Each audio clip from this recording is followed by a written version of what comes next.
These are the 7 deadly sins as Fireman Sam characters.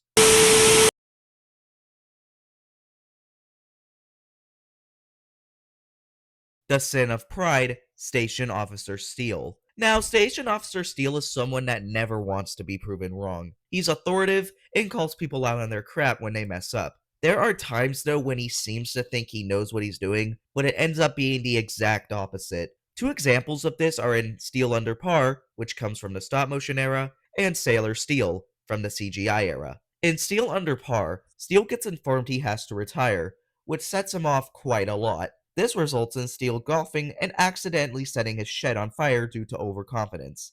Thankfully, this decision is reversed and Steele lives to be the station officer for another day. Then, in Sailor Steele, that same pride takes on a more overconfident form. When Steele joins Charlie for a day out at sea, he boasts that he knows all there is to know about the ocean. However, he does the exact opposite and ends up getting the engine burnt out. Steele's reasoning for lying is due to not wanting to let his friend down, which further goes into the reason of being prideful, because Steele didn't want to have Charlie prove him wrong. I hope that makes sense. The sin of envy, Norman Price. Now, this should obviously come as no surprise for people who are most known for the CGI side of Fireman Sam.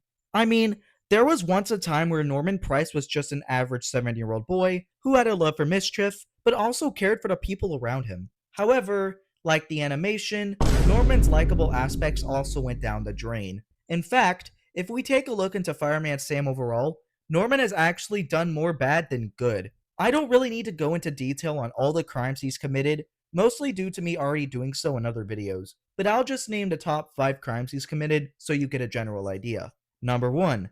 Locked James in the changing rooms and then almost burned down the community center, all because he wasn't given the main role in Bronwyn's stupid play. Number 2. Tied James up in Joe's garage and almost burned that place down as well. Number 3. Set off the smoke machine and set fire to Bronwyn's place, all because he'd do anything to avoid Lily. Number 4. Set off the fire alarm twice and then lied about it to try to prove a stupid point to his mom that he didn't set the alarm off. And number 5. This is probably the worst thing he's done in a CGI series. Almost burning down Pawnee Panny because he was too much of a self-centered piece of crap to not listen to the rules of not starting a fire in the forest and not caring for the people that he put in danger and almost killed. I rest my case. The sin of sloth, Elvis Cridlington. Like Norman Price, Elvis Cridlington seems to have lost much of the charm he had in the original Fireman Sam series. In the CGI version, he either suffers from a sort of Peter Pan syndrome or appears mentally regressed to the level of a 5-year-old. For this, I'm going to use the episodes Alarm on the Beach and Castles and Kings. In Alarm on the Beach, Elvis struggles with oversleeping and repeatedly shows up late for work. By the end of the episode, the rest of the firefighters gift him an alarm clock to help him wake up on time, essentially treating him like a child who can't manage basic responsibilities. Meanwhile, in Castles and Kings, Elvis shows no real dedication to cleaning Jupiter the way Station Officer Steele instructed. Instead, he becomes distracted, watching Fireman Sam and Firefighter Ellie doing their smokehouse training rather than focusing on his own task. There are obviously more moments that show him as a sloth, like in Floating Card. Elvis is caught dancing with the fire station dummy instead of letting Helen use it for her lesson, further proving that he'd rather play around and take his job seriously. The sin of wrath, Bella Lasagna. Now, unlike the other sins I've discussed so far in this video, I couldn't really find some examples of her shown to be hot-headed besides Fury Football, when Norman ruins all of the food and spills it on Charlie and Bronwyn. So I take this with a grain of salt. It still does say on the Fireman Sam wiki though that she can get hot-headed, so let me know in the comments if you can find some examples of that. The sin of greed, Norman Price? Alright, so when I was watching the CGI series of Fireman Sam, I couldn't really see anyone else fitting the role of greed better than Norman Price. I know he's already been associated with envy, but would you guys be open to making it the 6 deadly sins instead of having one character represent 2?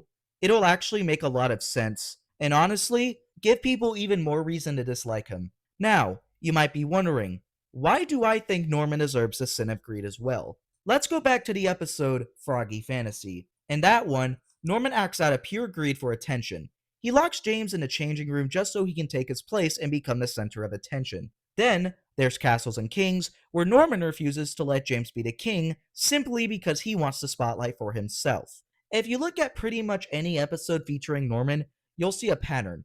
He's always acting in his own self-interest, caring more about what he gets out of the situation than anyone else. That's why I think greed suits him perfectly.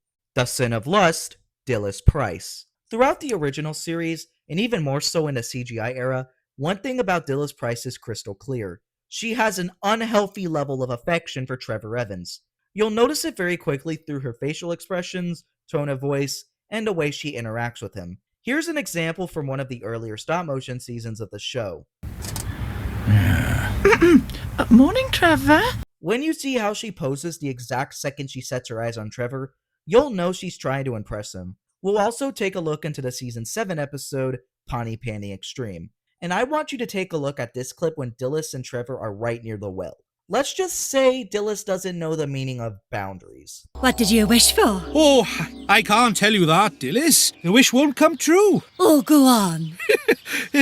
No. I want you to tell me. While this move might not feel threatening, it does give the impression that she doesn't quite recognize when she's crossed a boundary. However, despite her obvious affection, Dilys never actually asks Trevor to be her boyfriend, nor does she pursue any serious commitment such as engagement.